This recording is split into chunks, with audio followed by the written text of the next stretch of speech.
que a gente acende esperança e diz, esse ano vai. Não importa se no outro não foi. E aí você passa o ano pilhado e tal, mas o ano acaba e você diz, não foi de novo. Mas de repente, naquele culto de passagem do ano, alguma coisa acontece e a gente, mas esse vai. E aí não vai de novo, né? E depois no outro você diz, mas esse vai. Em algum momento, depois do terceiro ou quarto ano, alguns de nós começamos a perder aquela empolgação da virada, porque é algo que o próprio manual do fabricante diz que acontece comigo, com você. A esperança adiada, ela entristece o coração. Vamos lá, gente. Isaías capítulo 40, do verso 28 até o 31. Eu vou ler na Nova Almeida atualizada. Isso vai ser o nosso ponto de partida e o trilho da nossa reflexão hoje. O texto sagrado diz assim, será que você não sabe, nem ouviu, que o eterno Deus, o Senhor, o Criador dos confins da terra, nem se cansa, nem se fatiga? A sabedoria dele é insondável. Ele fortalece o cansado e multiplica as forças ao que não tem nenhum vigor. Os jovens se cansam e se fatigam, e os moços de exaustos caem. Mas os que esperam no Senhor renovam as suas forças. Sobem com asas como águias, correm e não se cansam, caminham e não se fatigam. Eu vou pedir a gentileza de você repetir comigo a declaração do verso 29 e depois a do 31.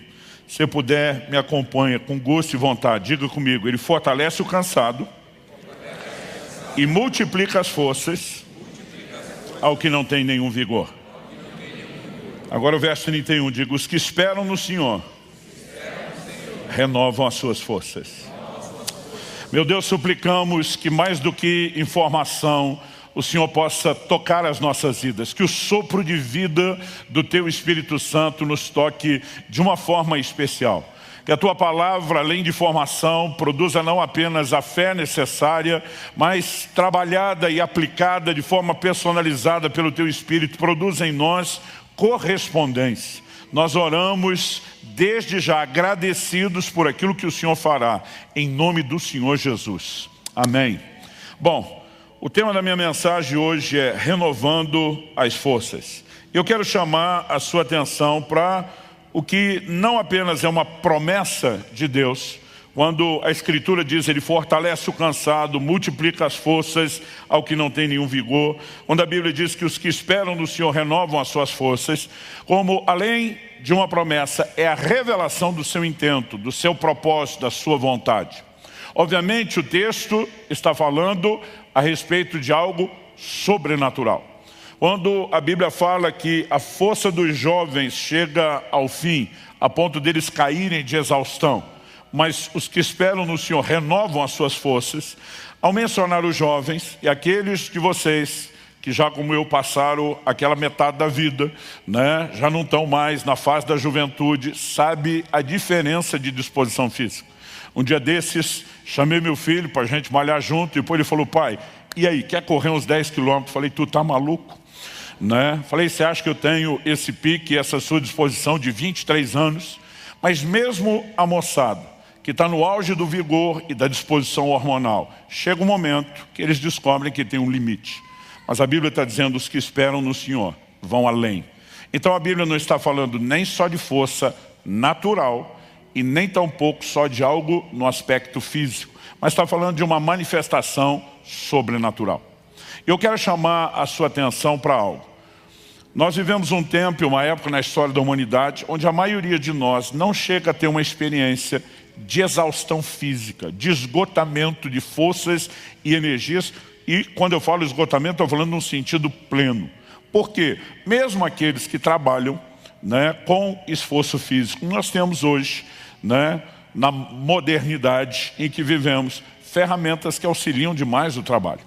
Né? Por exemplo, gente que arava a terra sem o auxílio de bois, e depois descobriu que boi puxando o arado era uma grande ferramenta de auxílio, morreria de inveja da gente de ver todo o maquinário agrícola de hoje em dia. Em qualquer área, né? Você pode falar de um marceneiro, qualquer pessoa que trabalha com esforço físico já não tem a dimensão de esforço que talvez a antiguidade fez. E muitos de nós, com outros formatos de trabalho no mundo digital, A maioria de nós acaba não tendo essa experiência, né? Talvez possa haver um ou outro atleta de alta performance, mas a maioria de nós talvez vai dizer, nunca conheci o esgotamento físico. Eu tive uma única experiência que eu posso falar, que fala de exaustão física. Em fevereiro de 1993, estava ministrando um evento em Itajaí, Santa Catarina. Eu lembro que o evento terminava, acho que no domingo pela manhã, e a gente se programou ali no final da manhã, para o começo da tarde, ir para a praia. Tinha um grupo de irmãos que tinham vindo de Goiânia, né, um dos poucos estados do Brasil aí, que a gente fica sempre brincando com eles, vocês não têm mar, como se fosse uma grande coisa da qual se orgulhar. E eles resolveram que queriam conhecer o mar, nunca tinham tido contato com o mar.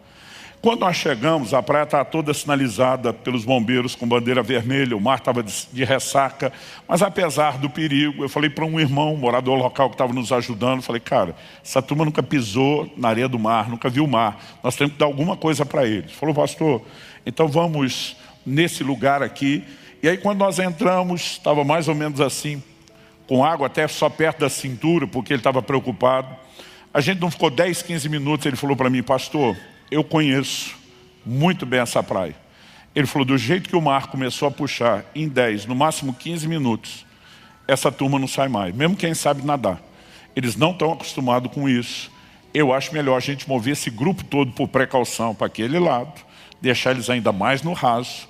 Eu falei, vamos ter todo cuidado. Movemos o time todo. Tinha um cara que não era do grupo, estava conosco.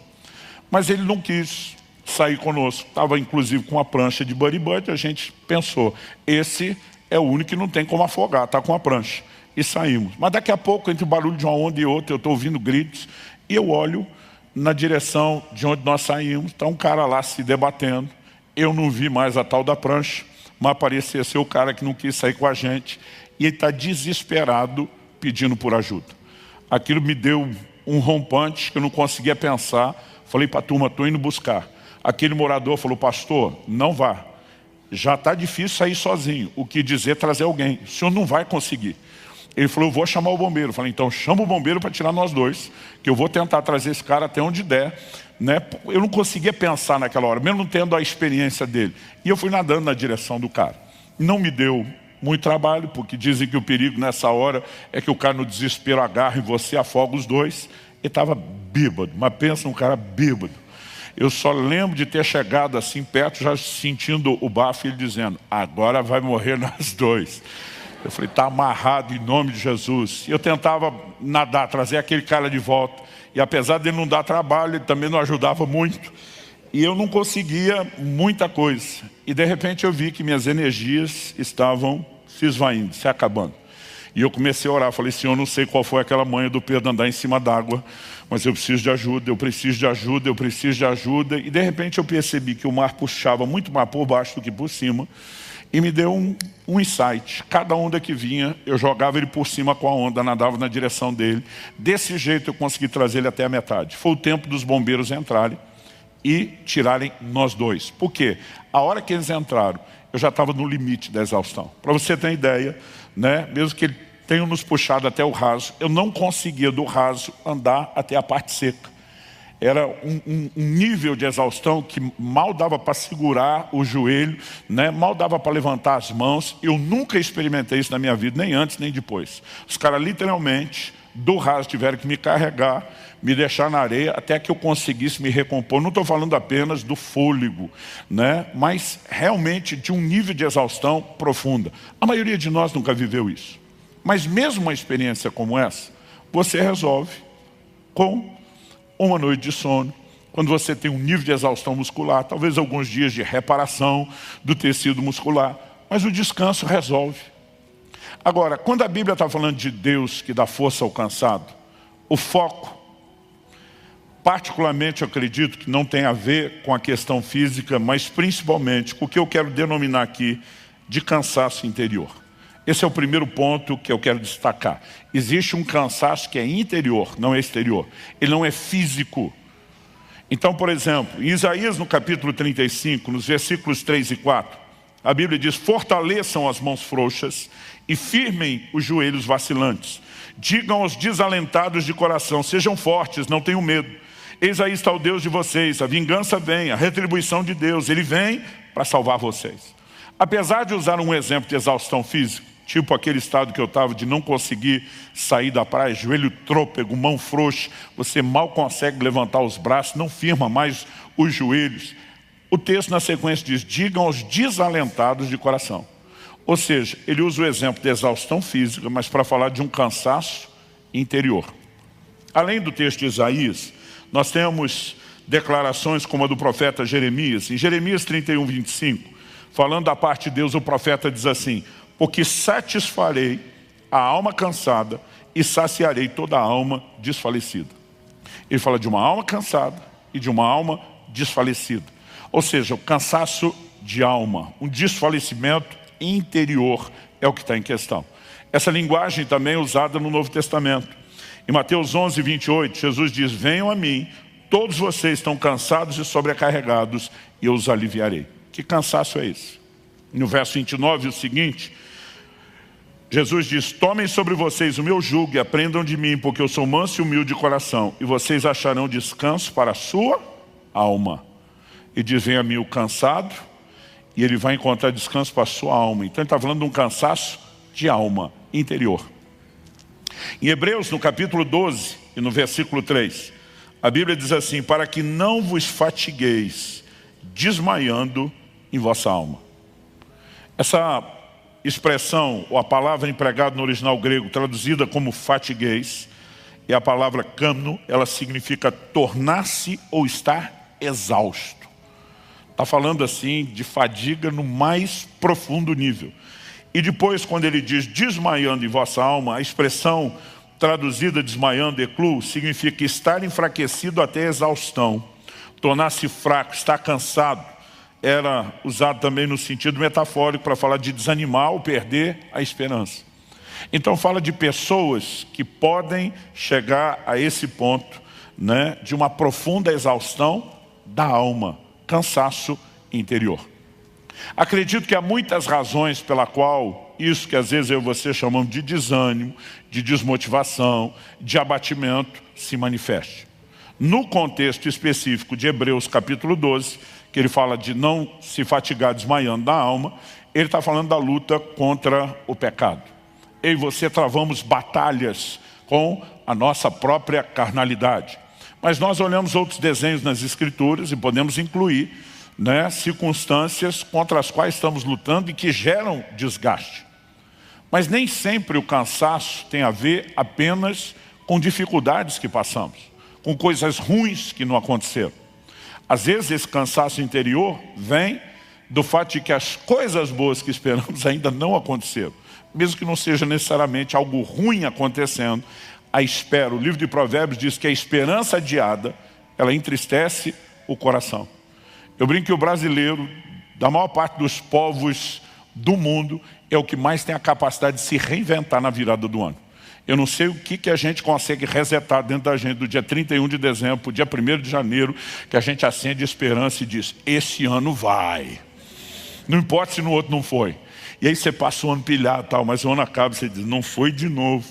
Mas de repente, naquele culto de passagem do ano, alguma coisa acontece e a gente, mas esse vai.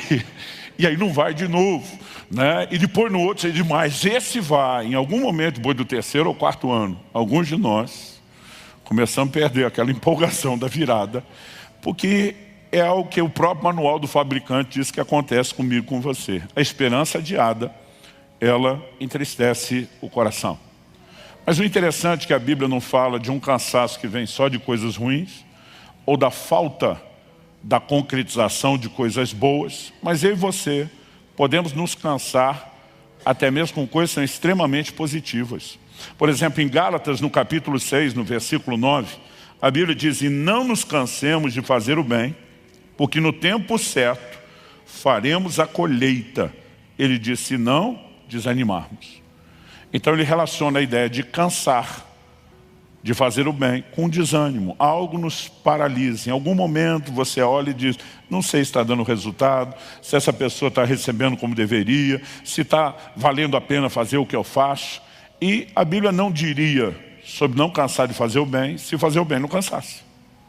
Então até fazer o bem cansa. Um dia uma pessoa me perguntou, pastor, fazer o bem cansa? Eu falei, eu vou te dar duas respostas. A primeira, indiscutível, está lá na Bíblia. E eu citei Gálatas 6:9. Falei a segunda, a senhora é uma dona de casa dedicada à sua família, louvável por isso. Mas mesmo amando seu marido e seus filhos da forma como a senhora ama e dedica, eu lhe pergunto, cuidar deles todo dia não cansa? Ela disse, cansa. Falei, a senhora tem a sua resposta, na Bíblia e na prática. E quando esse cansaço se instala, seja lá qual for a razão pela qual ele veio, nós estamos aqui apenas especulando algumas coisas que talvez ajude você a mapear e localizar se você está lidando com a questão do cansaço interior ou não. Quando eu e você começamos a entrar nesse estado de cansaço, um dos termômetros onde isso aparece é na nossa vida de oração. No Salmo 69, verso 3, o salmista afirma, estou cansado de clamar e a minha garganta secou. Os meus olhos esmorecem de tanto esperar por meu Deus. Eu digo que aqui ele já saiu do nível oração e foi para o choração.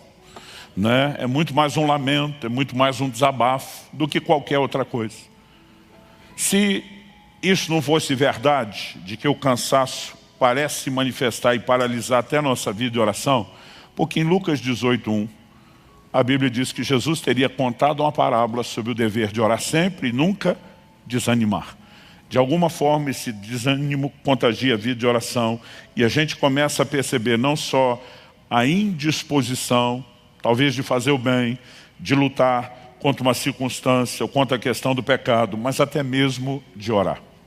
E é quando nesse outro terreno a coisa começa a se manifestar que eu e você podemos ter problemas maiores. Porque pelo menos esse aspecto da oração é o ponto onde a gente podia mudar e reverter o quadro. E eu quero chamar a sua atenção para o fato de que Deus fez uma promessa. Ele fortalece o cansado. Ele multiplica as forças ao que não tem nenhum vigor. É a sua palavra e Ele é fiel àquilo que Ele falou. Pastor, então é só eu estar cansado que Deus vai agir? Não. A Bíblia diz que os que esperam no Senhor renovarão as suas forças. Então, Deus está dizendo o seguinte, Ele se revela como o Eterno, o Criador dos confins da terra, o Senhor que não se cansa e nem se fadiga. E esse Deus que não se cansa, que não conhece o que é cansaço, porque é um ser absoluto, completo, onipotente, Ele diz, eu quero usar o que eu tenho, que é essa força que nunca se cansa, para estender a você que não tem o que eu tenho, a força que te faz superar o seu cansaço, inclusive o seu interior. Mas de alguma forma esse posicionamento de esperar, de depender de Deus, é que pode nos conectar com uma provisão, repito, sobrenatural. Estou falando de algo que é maior do que mera motivação ou encorajamento emocional. E nós precisamos aprender a conectar com Deus. Quando experimentamos sua intervenção, e essa é a segunda coisa que eu vou destacar, a primeira foi enfatizar o cansaço interior, eu e você podemos viver dois níveis distintos de experiência com Deus, no que diz respeito à forma como Deus nos fortalece quando estamos cansados. A primeira delas, eu definiria como aquela quando o Senhor vem a nós. A segunda, eu definiria como aquela que nós temos que ir a Deus. E não importa a dinâmica, se o Senhor está vindo ao nosso encontro, se nós decidimos ir ao dele, são dois formatos reconhecidamente bíblicos, através do qual Deus se manifesta e intervém na nossa vida. Então me deixa dar tanto um exemplo bíblico como um exemplo pessoal que ilustre a aplicação da verdade bíblica sobre cada um dos dois. Em 2 Timóteo, no capítulo 4, e nos versículos 16 e 17, o apóstolo Paulo diz assim, na minha primeira defesa, ninguém foi a meu favor, todos me abandonaram. Outra tradução diz, ninguém esteve ao meu lado. A NVI diz, ninguém apareceu para me apoiar. E depois de dizer que todos o abandonaram, Paulo diz que isso não lhe seja posto na conta. Verso 17, mas o Senhor esteve ao meu lado e me revestiu de forças para que através de mim a pregação fosse plenamente cumprida e todos os gentios a ouvissem e fui libertado da boca do leão. Eu acho massa Paulo falar, e daí? Que essa turma com quem eu tinha uma expectativa, gente que me ama, que se importa, que eu contava que estivesse lá, não apareceu. E diz, o Senhor esteve ao meu lado e me revestiu de forças. Ou seja, esse posicionamento de Jesus estar ao lado, não é ele estava ao meu lado para fiscalizar, para ver como eu iria reagir.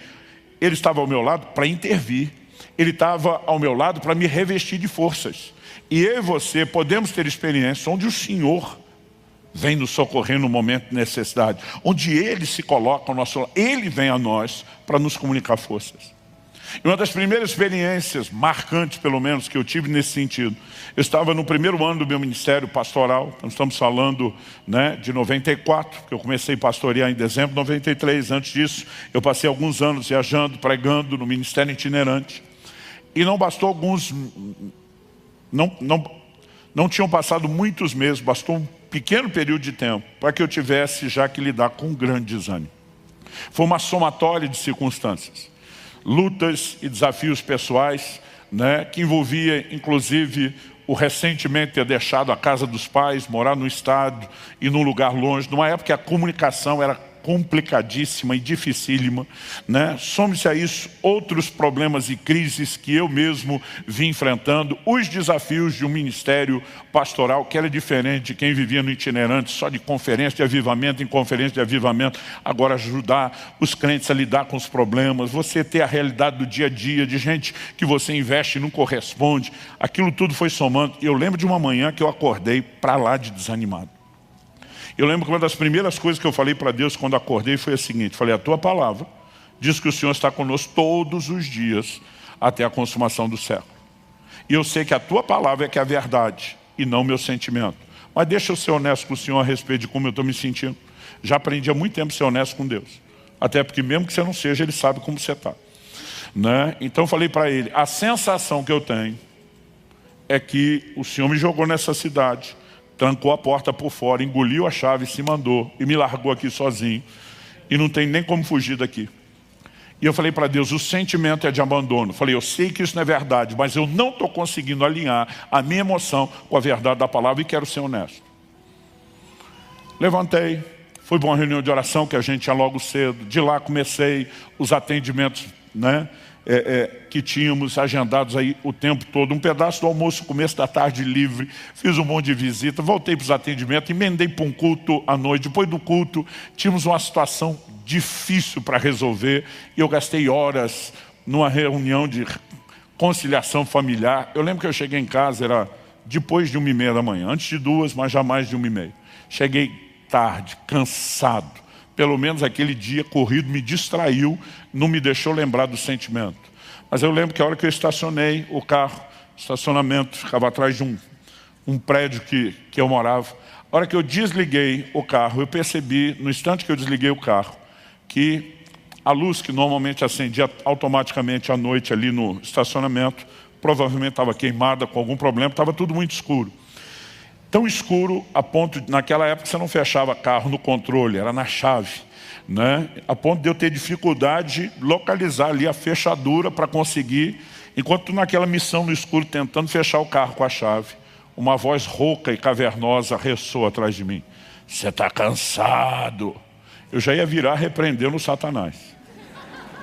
Depois eu levei em consideração a segunda possibilidade. Quem vive aprontando com os outros sempre fica meio que de prontidão com o que podem fazer com ele. A Bíblia diz que quem semeia vento colhe tempestade. Naquele momento eu dei primeiro uma olhada, falei, antes de eu dar motivo para depois ainda tirar com a minha cara, olhei para a janela do prédio onde morava, se não era outro amigo, a voz não era dele, né? Enquanto eu estou ali procurando, sai um irmão das trevas, do canto mais escuro, rindo. Era um irmão da igreja que usava o mesmo estacionamento. Falei, pastor, desculpa, eu não resisti. Eu vejo que vocês estão sempre aprontando com o outro. Vocês, era principalmente eu e o pastor Luiz Gomes, que ministrou aqui no Sobrenatural. Nós dividimos um apartamento quando solteiro. E eu só pensando, miserável, você me paga, vai ter troco, né? Eu por fora sorrindo, cara de paisagem, por dentro assim, a maldade já programando o que é que eu podia fazer de volta. E eu acho que distraído com aquilo, eu não tinha percebido o tamanho do susto que eu levei. Na hora de subir a escada, e era um andar só, o apartamento que eu morava era um andar de cima só, eu percebi o tamanho do susto, que as pernas estavam mole. Estava difícil subir a escada, eu só pensando, vai ter troco. Mas ao mesmo tempo que eu planejava a minha vingança, eu estou nessa, não quero que me peguem de novo.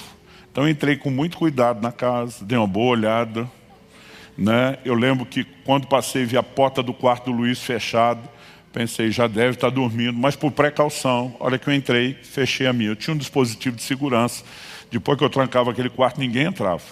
Mesmo assim, por precaução, olhei embaixo da cama, nada, abri o guarda-roupa, eu sei que você vai ficar tentando imaginar tudo que a gente aprontava um com o outro, coisa de moleque mesmo. Quando eu tinha certeza que não tinha mais ninguém para me dar um susto, fui para a cama dormir.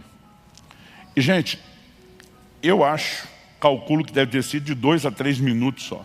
Porque eu lembro que foi o tempo de eu deitar do lado direito, senti que não acomodou, virei de costa a nada, virei para o lado esquerdo, para o lado da parede.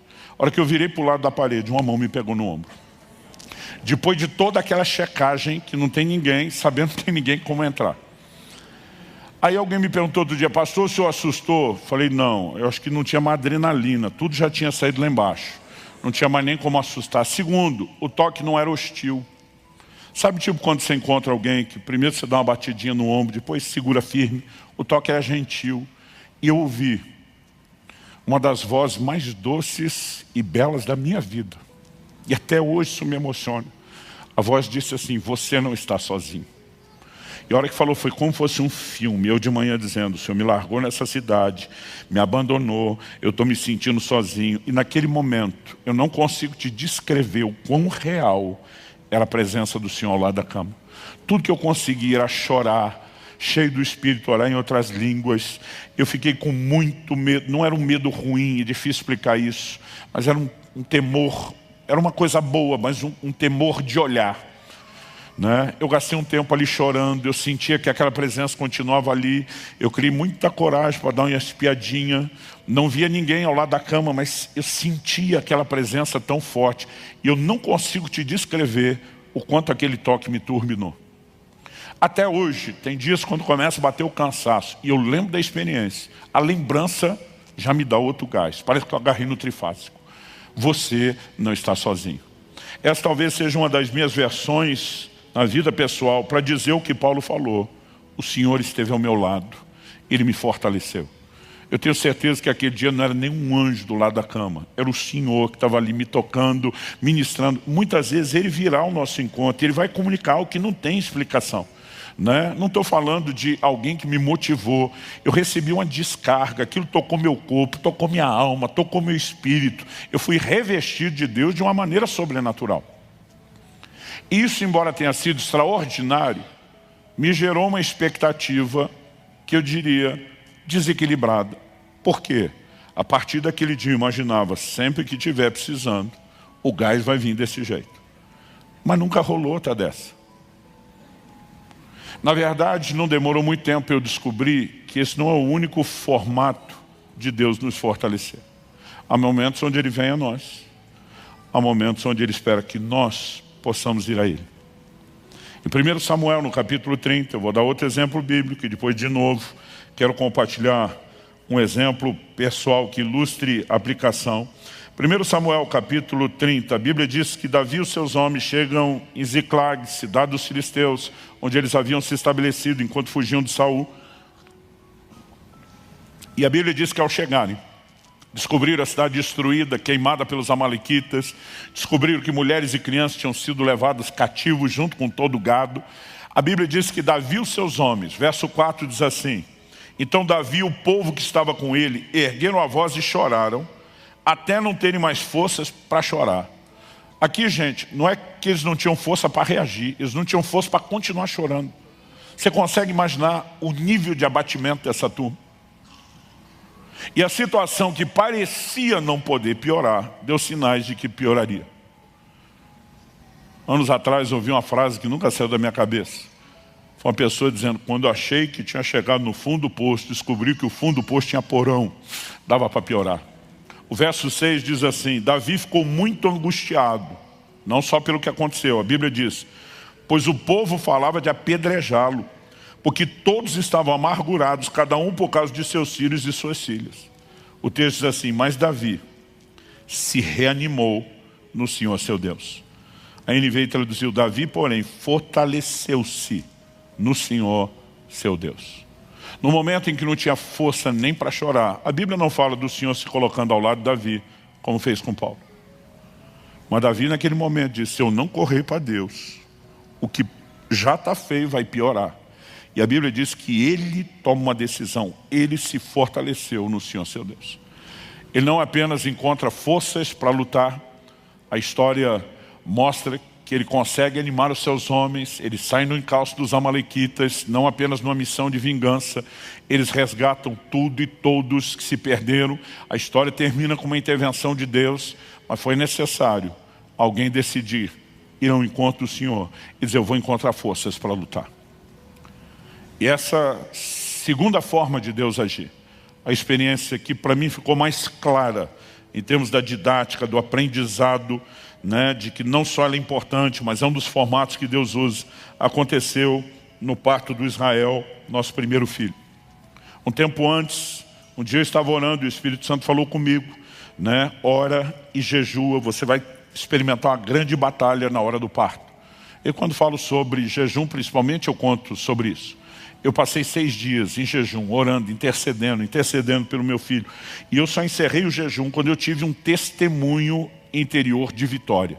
Aquela sensação, essa batalha está ganha, essa batalha foi vencida.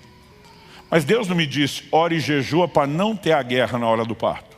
Ele disse, ore e jejua porque você vai ter a guerra.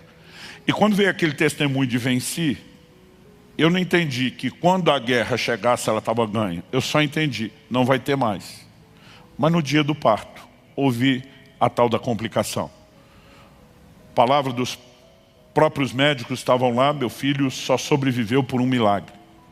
Mas naquele momento, e quando eu cheguei para a hora do parto com a Kelly, ela estava com um quadro de hemorragia assustador. Só enquanto ela entrou no quarto, eu ajudei, né, ela ir para o banheiro, colocar as roupas, porque já iria para o cirúrgico. Nessa saída da troca de roupa, era tanto sangue no chão. Eu lembro quando o médico entrou e ele olhou, falou, de quem é esse sangue todo? Eu falei, é dela. Tipo, não fui eu. E ele passou a mão no telefone, eu estava assustado, mas eu estou pensando, eu não tenho experiência.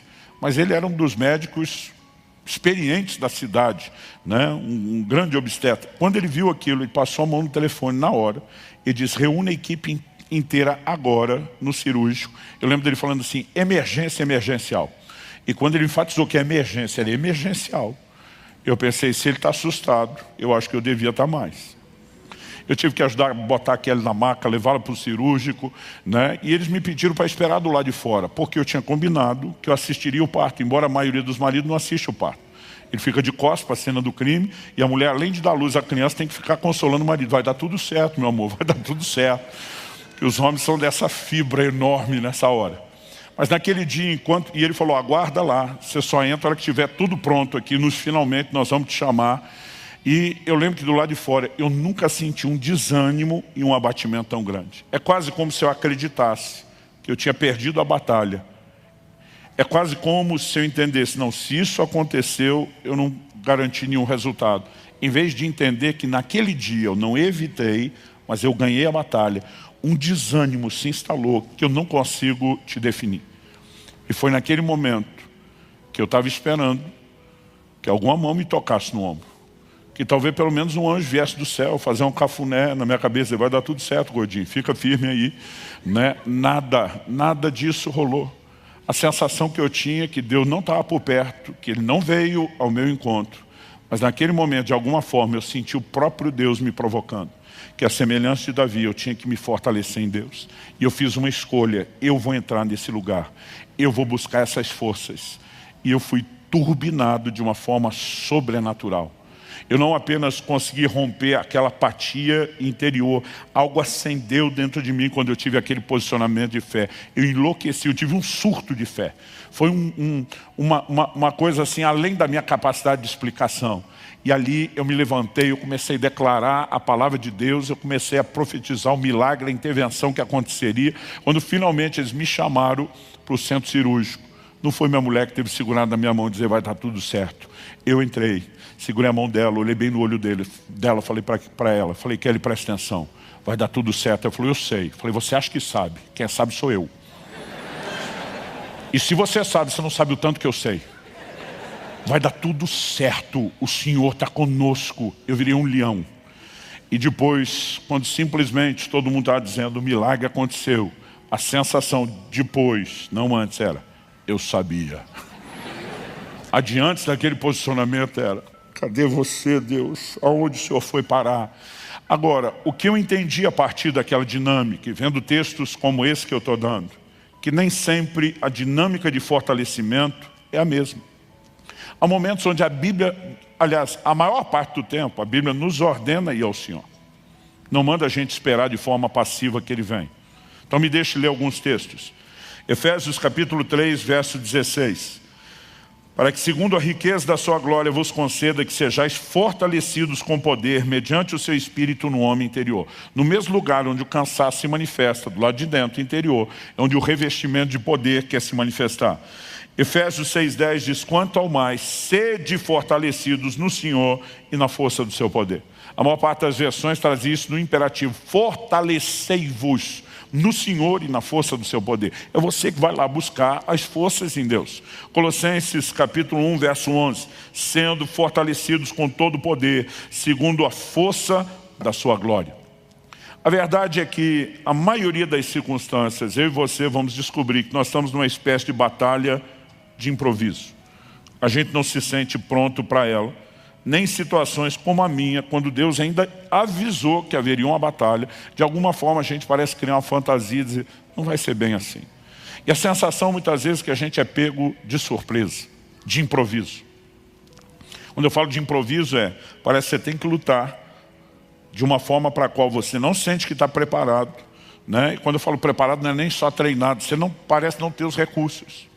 Isso sempre me faz lembrar de uma declaração de Deus que está lá no livro do profeta Joel, no capítulo 3, versículos 9 e 10. Deus diz: proclamem isso entre as nações, declarem guerra santa e convoquem os valentes. A palavra valente aqui não é só um corajoso, está falando de um guerreiro, de alguém que se dispõe à luta, né? Nós sabemos pelo contexto, o texto diz assim: que todos os homens de guerra se apresentem e se preparem.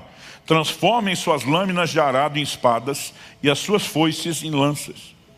Ou seja, Deus está dizendo que tem que ainda arregimentar, alistar o exército todo, e que essa turma nem armamento tem. Eles vão improvisar. O improviso vão pegar, né, as lâminas do arado, vão pegar as foices, vão improvisar as armas. E nesse contexto Deus diz que o fraco diga: eu sou forte. A tradução que me impactou e que eu decorei quando garoto dizia: diga ao fraco, eu sou forte. Eu lembro de um dia ver um pregador desses de fé, animado, empolgado, dizendo: para dizer que você é fraco, Deus mandou você não falar da sua fraqueza, mandou falar da sua força, porque Deus disse que você não é fraco, você é forte. Eu pensei: não foi isso que Deus disse. Deus diz: diga o fraco. Se Ele chamou a gente de fraco, até Ele está dizendo que a gente é fraco mesmo. E se não te avisar, eu quero te avisar: isso que você é fraco, fraquinho ou fracote, escolhe qualquer um deles. Só que Deus diz: você não vai falar de quem você é sozinho ou naturalmente. Porque Deus está dizendo: você não vai passar guerra sozinho, você está entrando numa guerra comigo. Então você não está entregue ou vendido à sua própria sorte, aos seus recursos ou à falta deles. Deus está dizendo: porque eu vou me unir a você. E minha força é muito maior do que sua fraqueza. Sua fraqueza vai ser diluída, vai desaparecer no meio da minha força. Então Deus está dizendo: mude o seu discurso, porque você não está sozinho. Então mesmo em batalhas de improviso, eu e você podemos ter um discurso. Nós temos um Deus que fortalece o cansado, que multiplica as forças ao que não tem nenhum vigor. Nós precisamos reconhecer que os que esperam no Senhor renovarão as suas forças. E eu e você podemos entrar numa dimensão completamente diferente de fortalecimento em Deus. Você crê nisso? Em terceiro e último lugar, eu gostaria que a gente considerasse um pouco da importância de lidar com a realidade da nossa fraqueza e limitação. Pastor, certeza que tem importância nisso? Certeza. Eu não sei você, mas já tive que lidar muitas vezes com a presunção de querer ensinar Deus como ser Deus. Eu, por exemplo, tive um acidente de carro em agosto de 93 e declaração de médicos e enfermeiros que me socorreram, que nem eram cristãos.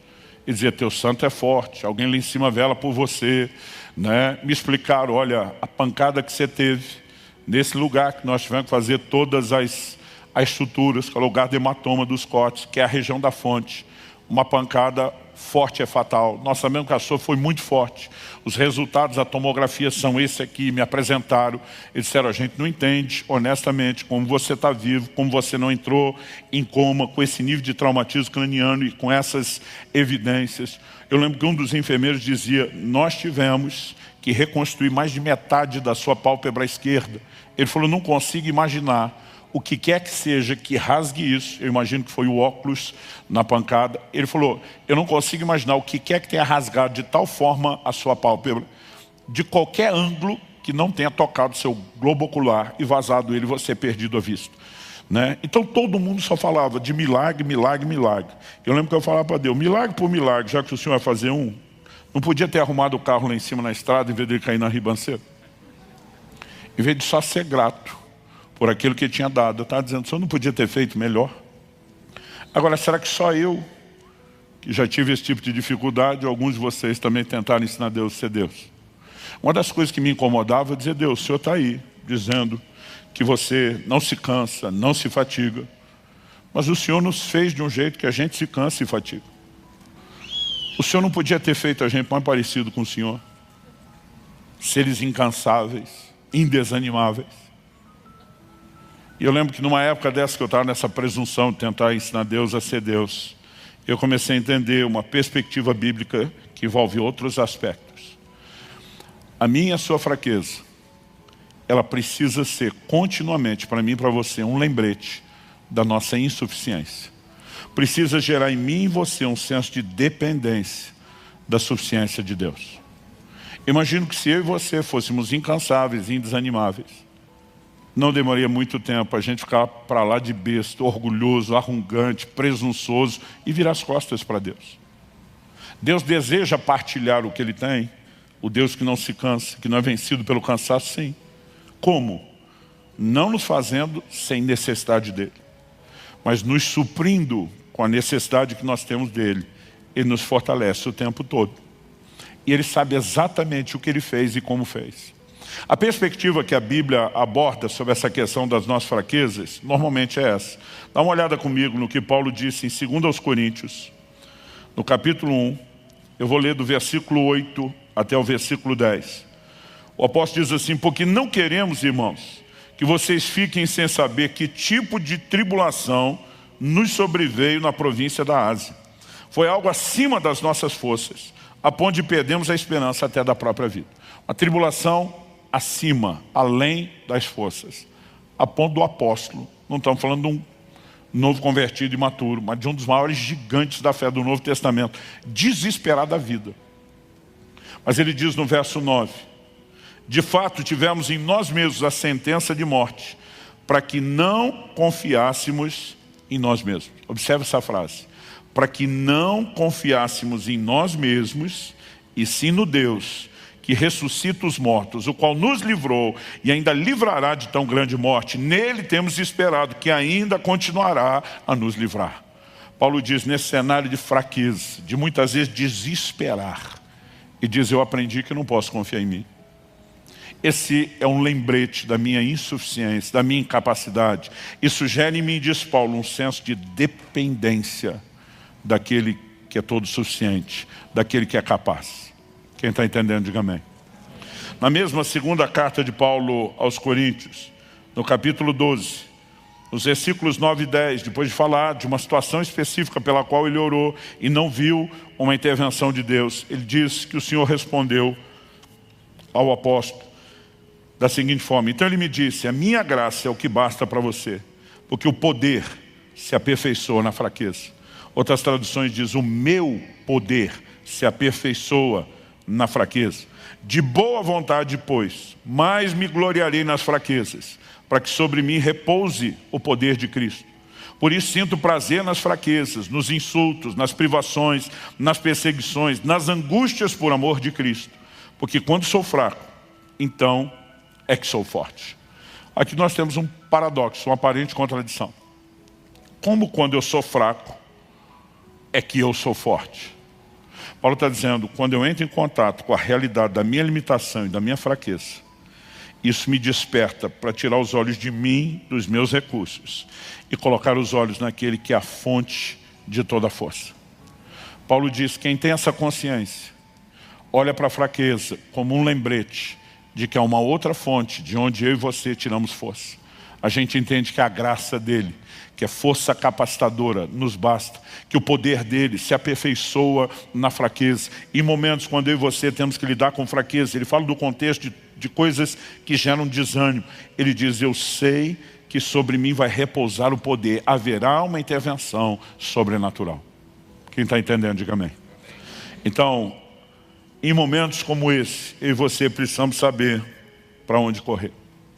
O capítulo 40 de Isaías, que é o texto que nós lemos, ele diz, não apenas que os que esperam no Senhor renovam as suas forças, mas uma das afirmações que o texto faz, e eu particularmente gosto muito, ele diz, sobem com asas como águias.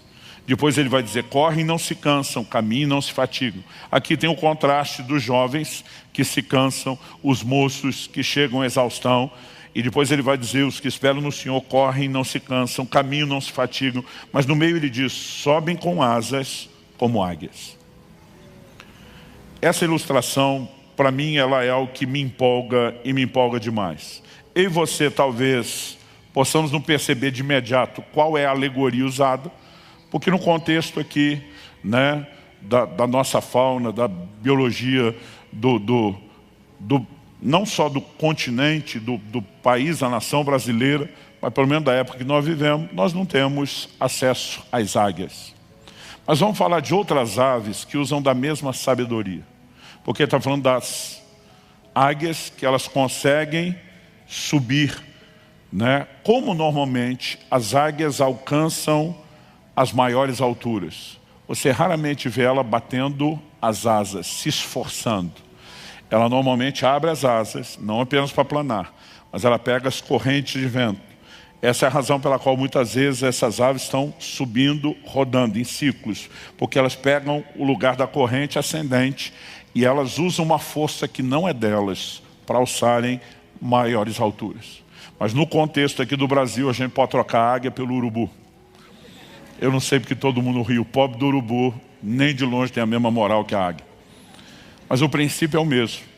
Normalmente você vê aqueles urubus rodando, eles não estão apenas circulando, e normalmente o movimento circular não é descendente, é ascendente. Eles estão pegando as correntes de ar para lá de cima, está procurando o que é que vão comer, mas eles se aproveitam da força do vento para não alçarem as alturas na sua própria força. A Bíblia diz que quando Deus renova minhas suas forças, eu e você também seremos alçados não pelo nosso esforço, mas não também por um vento natural. Eu creio que isso é uma alegoria do vento do Espírito, do sopro, da manifestação do poder de Deus que nos move e nos leva a um lugar onde eu e você não chegaríamos com a nossa própria força. Hebreus 11:34 fala de alguns que da fraqueza tiraram forças. E quando ele diz que pela fé eles da fraqueza tiraram força, não está dizendo que a fonte de força é a fraqueza. A fé fez com que eles conectassem a fonte de força que é Deus. E num contexto de fraqueza, eles conseguiram ter um lembrete. Essa fraqueza só testemunha nossa insuficiência. Nós temos que correr para aquele que é suficiente, para Deus. E pela fé eles acessaram os recursos daquele que dá força ao cansado e multiplica as forças ao que não tem nenhum vigor. Quando eu e você esperamos no Senhor, e essa ideia de esperar fala de um posicionamento de confiança e também de dependência, eu e você podemos acessar forças sobrenaturais. Quem está entendendo, diga amém. Então, para concluir, quando reconhecemos que são os que esperam no Senhor, que renovam as suas forças, precisamos entender como essa dependência em termos práticos funciona. A Bíblia fala de alguns usando fé, mas como exatamente isso funciona? Eu tenho entendido que uma das coisas que eu e você precisamos é crer em Deus a despeito das circunstâncias. A Bíblia fala que quando a vida dos dois, daquele casal, começou a desmoronar em todas as áreas, a mulher de Jó tem um comportamento e Jó tem outro completamente diferente. Tem gente que culpa as circunstâncias por aquilo que ele está vivendo.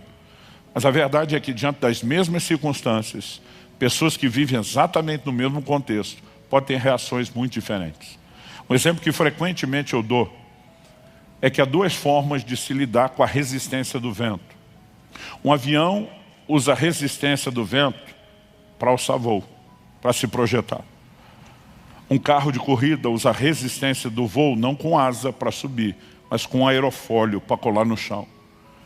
É a mesma resistência que eles vão enfrentar quando estiver se locomovendo em grande velocidade, que vai ser administrada de forma diferente.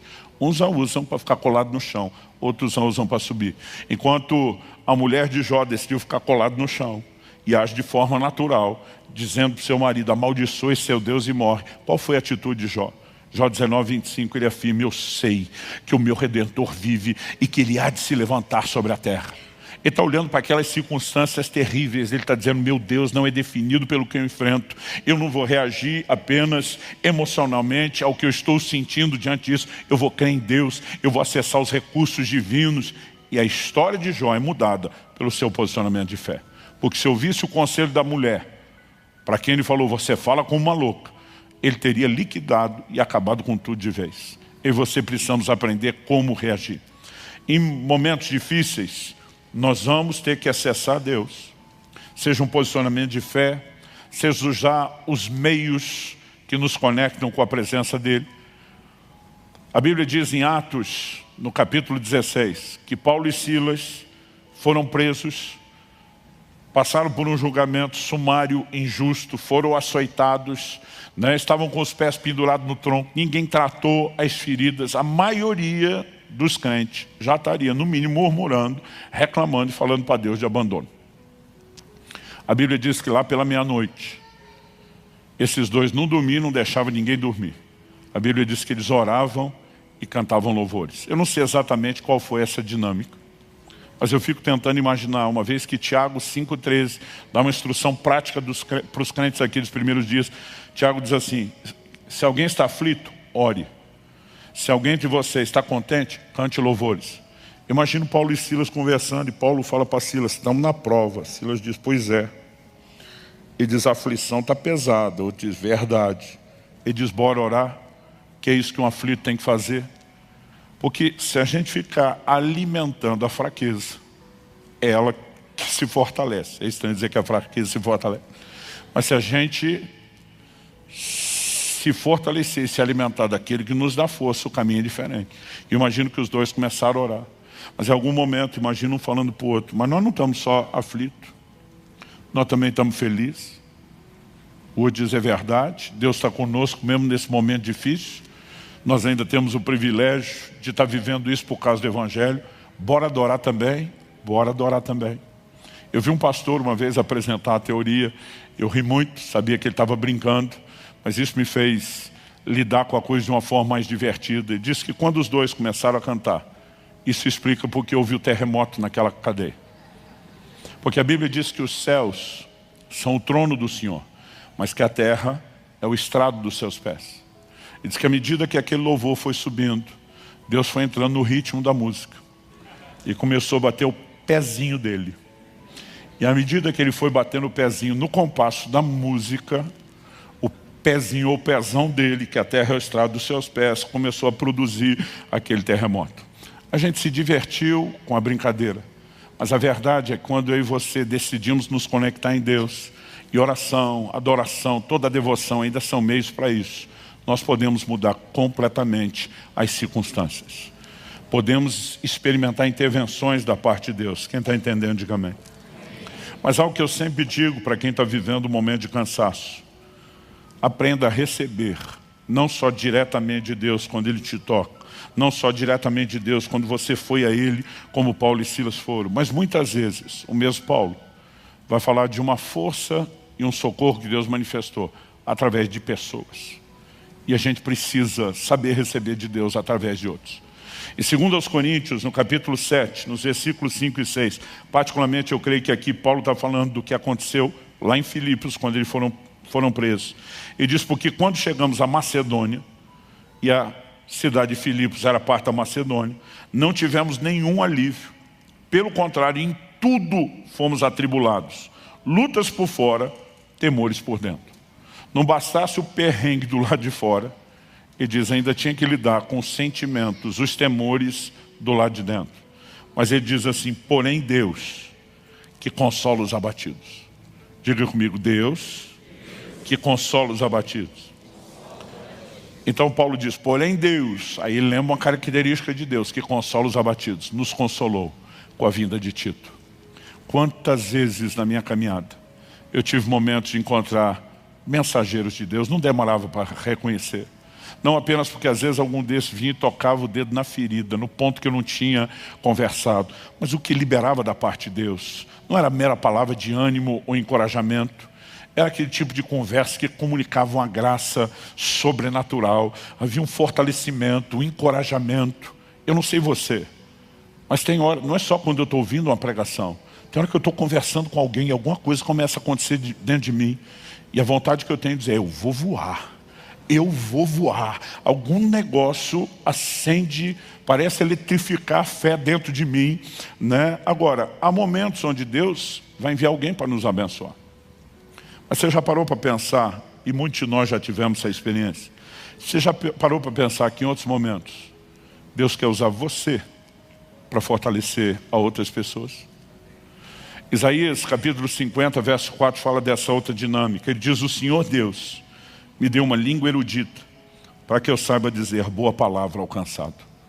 Boa palavra não é apenas uma boa explicação, não é só um bom conselho, não é só uma boa dose de encorajamento. É quando eu e você carregamos algo que não é nosso, é sobrenatural, comunica vida da parte de Deus. E eu quero que você possa pensar que a razão pela qual você está ouvindo isso hoje é que talvez você chegou aqui cansado e você está precisando renovar suas forças. Mas talvez Deus esteja te abastecendo para que você leve algo para outras pessoas que estão cansadas. E as duas opções podem ser parte do propósito que Deus tem para você. Eu queria que você ficasse em pé para parecer que está acabando.